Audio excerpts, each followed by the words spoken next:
Viņa Lielaucē ieradās pavisam maza meitenīte, tikai 3 gadu vecumā. Sāka dzīvot ķieģeļu fabrikā, jo toreiz viņas vecāki sāka tur strādāt.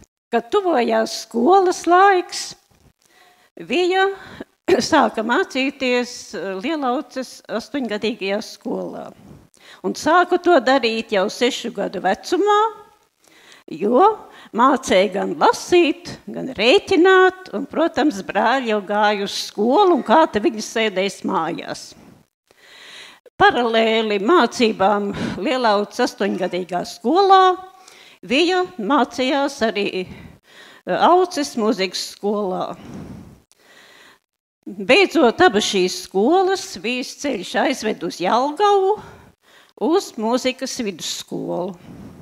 Kad 1979. gadā skola tika beigta, viņa atgriezās Aucē un sāka strādāt Auces mūzikas skolā, kurā pavadījusi jau 45 un rit jau 46. gads.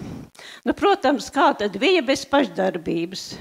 Skolas laikā bija meiteņu ansambli organizēja, pēc tam pati arī piedalījās pagasta pašdarbībā.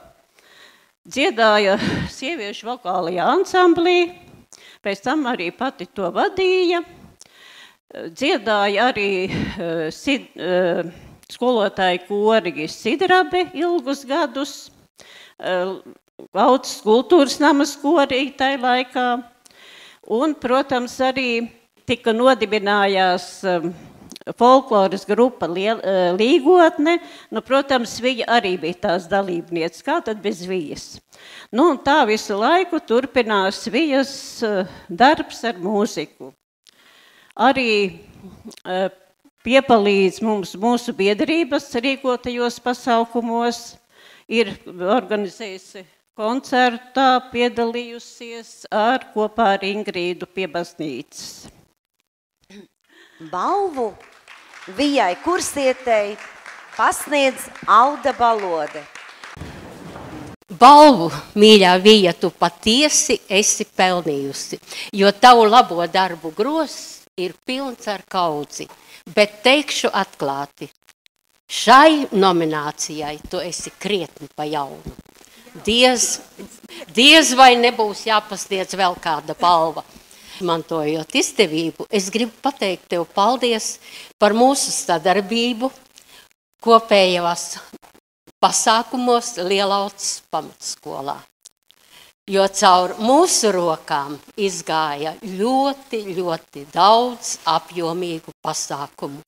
Gan valsts svētku uzvedumi, gan skolas salidojumi, gan literātu jubileju svinēšana ar literāru muzikāliem pasākumiem, gan skanīgie folkloras vakari, un, protams, arī folkloras pēcpusdienas, jo kā gan bez mūzikas tajā. Paldies par to. Nu, un tagad ir pienācis laiks balvai.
Tavi draugi folkloras kopā Līgotne priecājas par tevi, lepojas ar tevi, jo vienu lielu daļu sava mūža tu esi pavadījusi kopā ar mums no pašas pirmās dienas visu Līgotnes pastāvēšanas mūžu. Un tāpēc, viņi atnāca tikai paskatīties, manas pierunātas teica, viņi atnāca, tikai paskatīties. Un tā viņi skatās līdz šai baltai dienai. Un tāpēc mēs tevi sveicam, lai tavā dzīvē vienmēr ir vieta priekam, aizrautībai un drosmei. Tiekties pēc saviem sapņiem, jo prieks mūsu dzīvē ir tas, kas dara mūsu dienas spilgtākas. Tas ir brīdis, kad smaida sirds.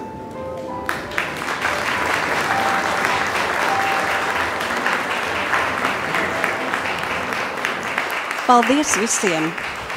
Paldies par šo pagodinājumu. Un nelikās, ka es darītu kaut ko īpašu. Vienkārši strādāju. Un dzērve ļoti skaista. Paldies veidotājai, autorei, manai klases biedrenei Tijai par šo. Paldies biedrībai, kas izvirzīja mani. Milzīgs paldies. Bet daļiņu no dzērves man gribētos atdot ļoti daudziem. Sākot jau no bērnības, maniem skolas biedriem, klases biedriem, maniem skolotājiem, pēc tam arī kolēģiem jau. Protams, katram kolektīva dalībniekam, ar ko esmu kopā darbojusies, gan dziedot, gan spēlējot. Arī ģimenei paldies par atbalstu, par izturību, par pacietību.